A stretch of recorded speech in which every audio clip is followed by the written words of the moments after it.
If you don't know my name, you wouldn't at all have been here filming me or interviewing me. So cut off all those formalities that are information that is there, has been there, and will always be there.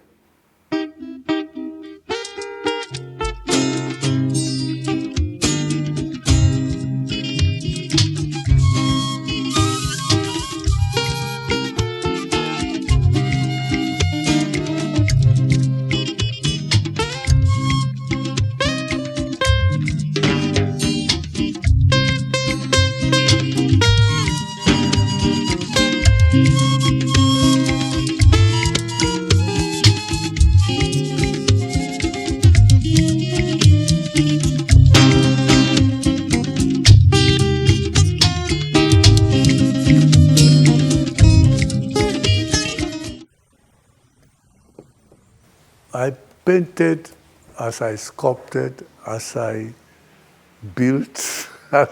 You know, it's the same aesthetic philosophy that ruled all of them. First was to create image that was meaningful to our people. Though others countered it, argued against it, because the tendency was to think that forward movement in the built environment or in arts was to move towards Europe.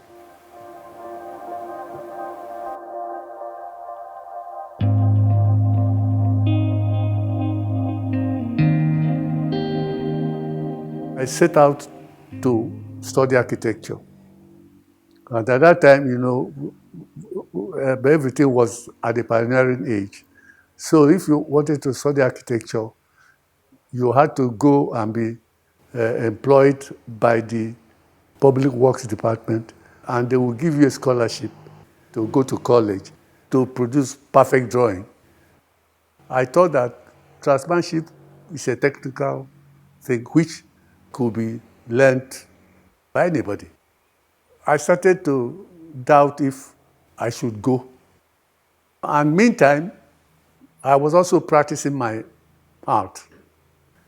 I even started earning some money with my art.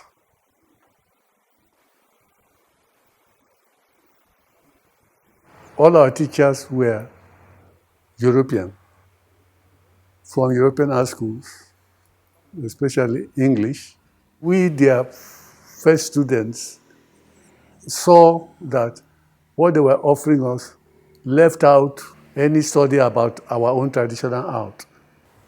A few of us, they decided, since these things were not taken in the official classroom for both the final students and the architectural students, that we had to form one society outside so that they can, as extracurricular activities on their own time, try to fill in the gap themselves.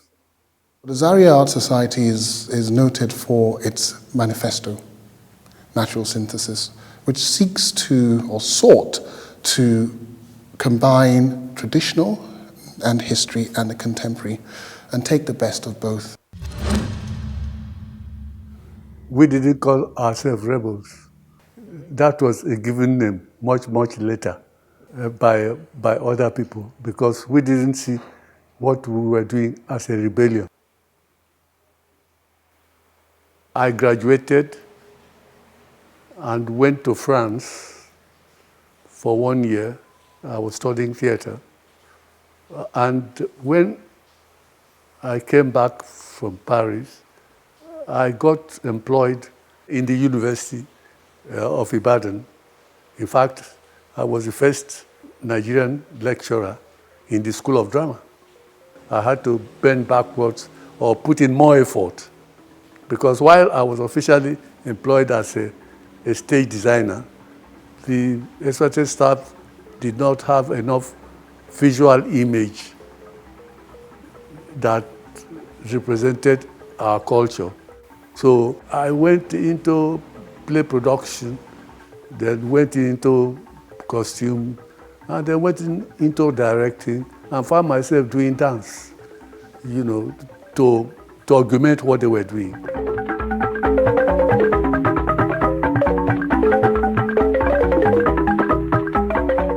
I would say that I de facto structured what it became.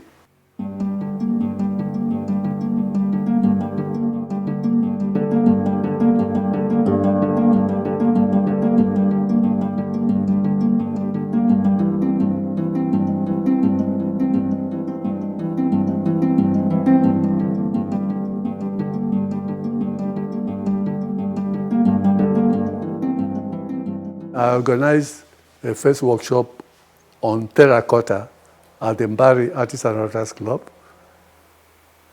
And I produced most of the terracottas I have now.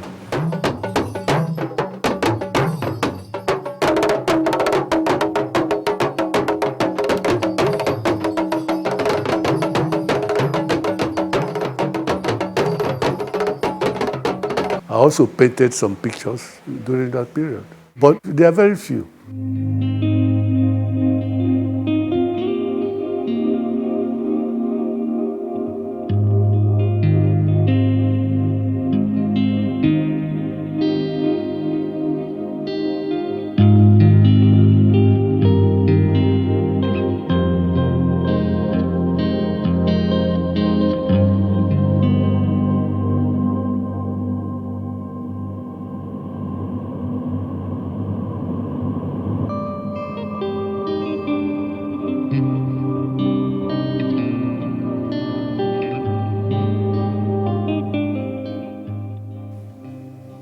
I don't know if I can say that I stopped painting because of any reason. If I move to a new sphere of activities, I have to obviously concentrate on the production of that aspect.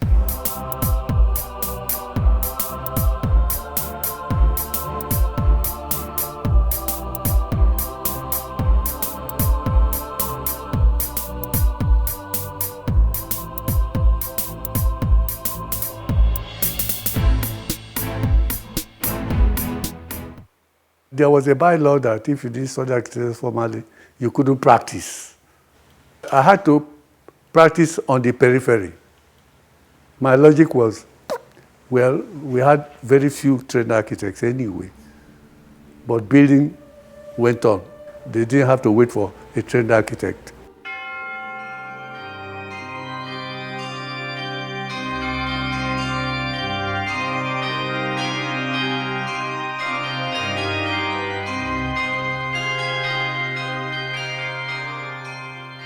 I found myself trying to reinforce this point that we should take care of the vast majority of our people. Grounded here, albeit that world communication was still forcing them to toe the foreign cultural line. But I thought that with the philosophy of Zaria, that we should continue to create a contemporary aesthetic language that could be relevant today.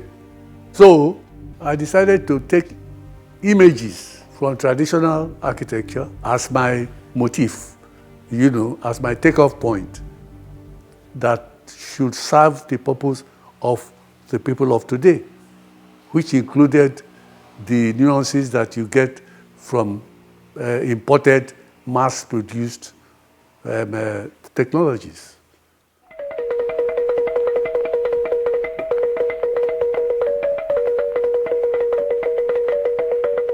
The Imperium became the flagship of this African design, which seemed to have achieved what everybody wanted, meaning a cool inside when the outside is hot, and a warm inside when the outside was cold. Because the hole in the center of the house had a chimney effect, meaning that whatever air that came in from outside There were not many windows in that design, no. But there were holes. The cold wind came in and got trapped inside the house all through the night. And then it had to escape normal by the same conventional current upwards as it got heated.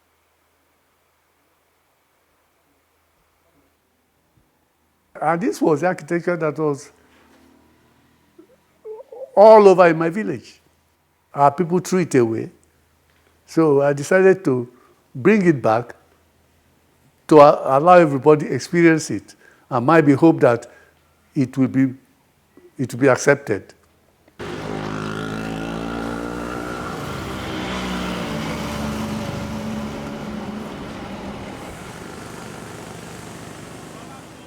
My house is my house. It's built for me.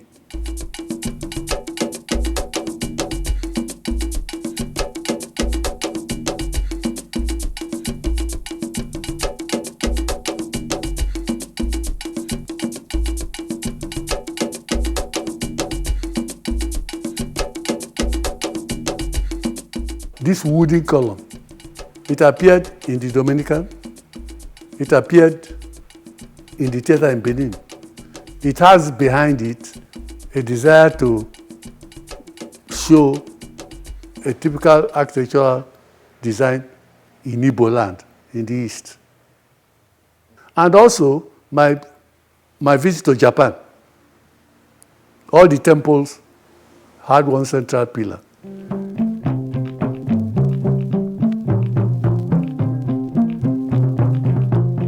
When we moved here, I was inspired by the structure. So I had a lot of questions to ask. So the next time I went to stay with him in the village, instead of reading about him, I decided I was going to study him. My name is Rufus Nwoko. I am Demas Nwoko's grandson, and you are welcome to New Culture Studios. It was first my private house, but I changed it to the studio. And then I had excavated an amphitheater as a model for the Benin one, in trying to arrive at a suitable African playhouse.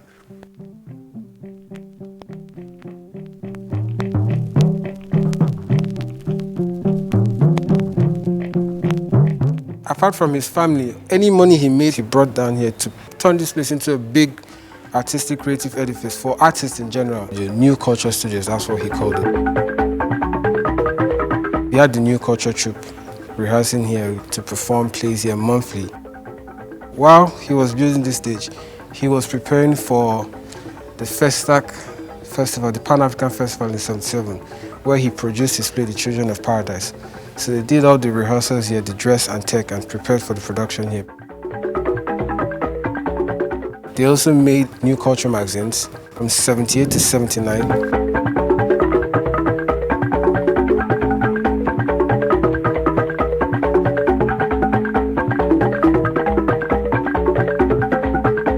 He got a Rockefeller grant as a young man to study theater around the world. So during his visit to Greece, he saw the amphitheater. They were performing and the acoustics was amazing. He knew that it was actually the stone walls. He came and did the same thing here, and he put the stone walls by the side and also around the auditorium. And people outside would hear a performance going on without microphone, without speakers and all that. It worked.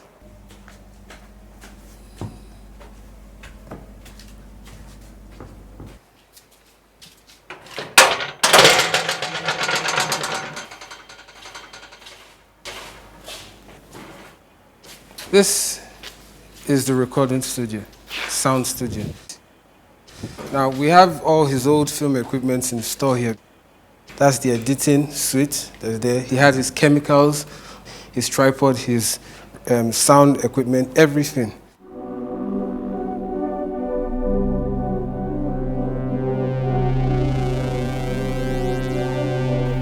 Over there are the spaces where you record your sound. They're right behind you.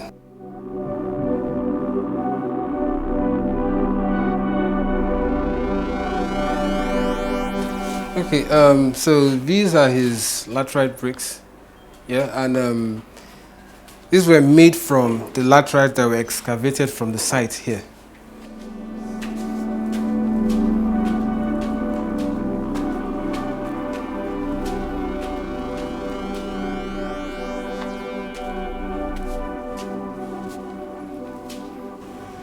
Dance studio. It's very ventilated.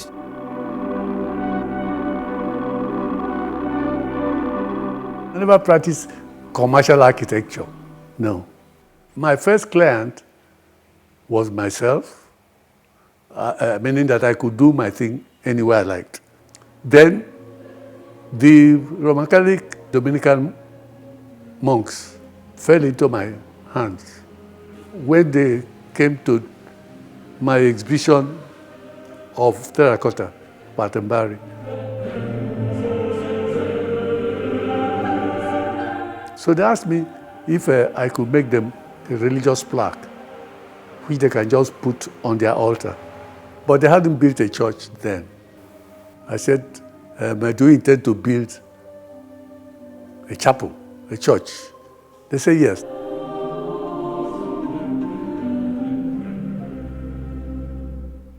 I told them, well, what if I built you an African chapel? Before then, I hadn't done an architectural drawing. So I did, just a free drawing with my felt pen and ruler. They now said, okay, that they will send it to the headquarters in Chicago. That if they allow them to build it, that they will build it. So they were all surprised when the reply came, let him build it.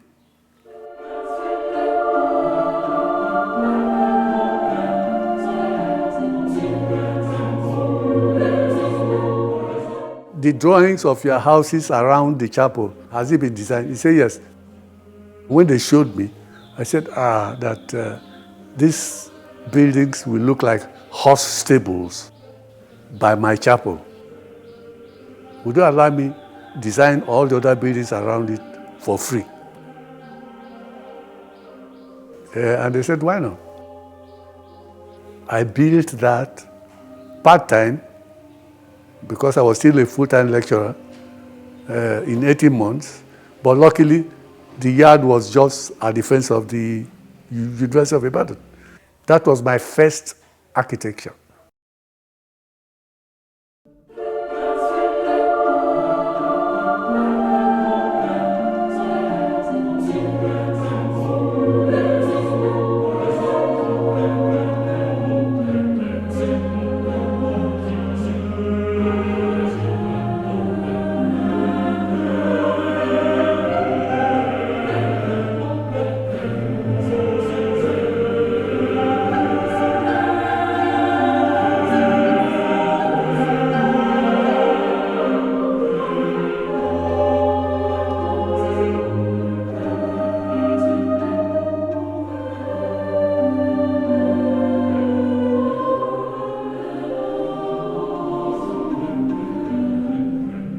He factored our own conception into his own ideas, and he was able to set up something that reflected not only African culture, but also our Dominican spirituality and tradition.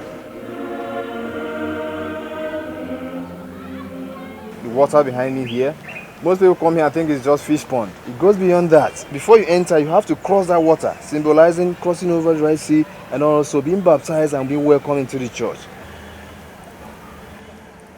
Some of these images you find here represent for us that imagery of a crown of thorns. And if you look at the crosses too, you see the way they are placed. It has a lot of story to tell.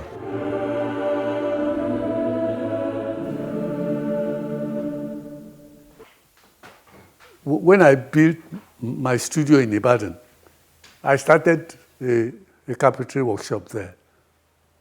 Because in the School of Drama, we were also building our sets. I had to build the furniture for the chapel. I had to build the furniture for the theater. Anytime I had an advantage, to build a unique design, I wouldn't have anybody outside who would be able to do it.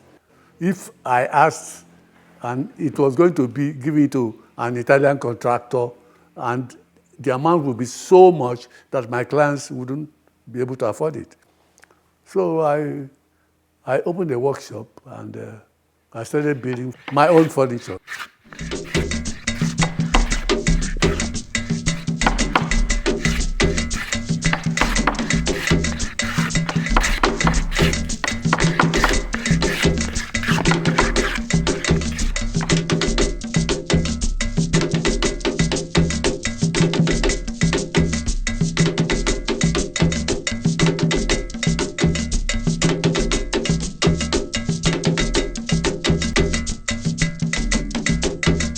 Excuse me, what's my plan at 82 years old?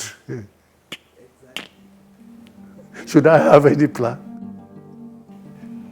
You keep doing if you find yourself able to do. If I wanted to start a new painting today, my eyes might not be able to see the colors very well, or the shapes. So it will be a painting by a half-blind man. But yes, I'm still finalizing, because I still have some canvas that have you, and I still have some paintings that we have done. So I'm still hoping to finish them. And academically, I still write and present papers up to today. And architecturally, I'm still designing and building. When you look at the work, what he's achieved, and the process, and the sheer stubborn will to go through a very structured idea, natural synthesis, work it through painting, sculpture, performance, theater, etc. It's a very lonely, unrewarding journey that he's taken to try and deal with almost our demons. As contemporary Africans, we grapple with being Western, with being African, etc. He stuck with that journey and that original idea.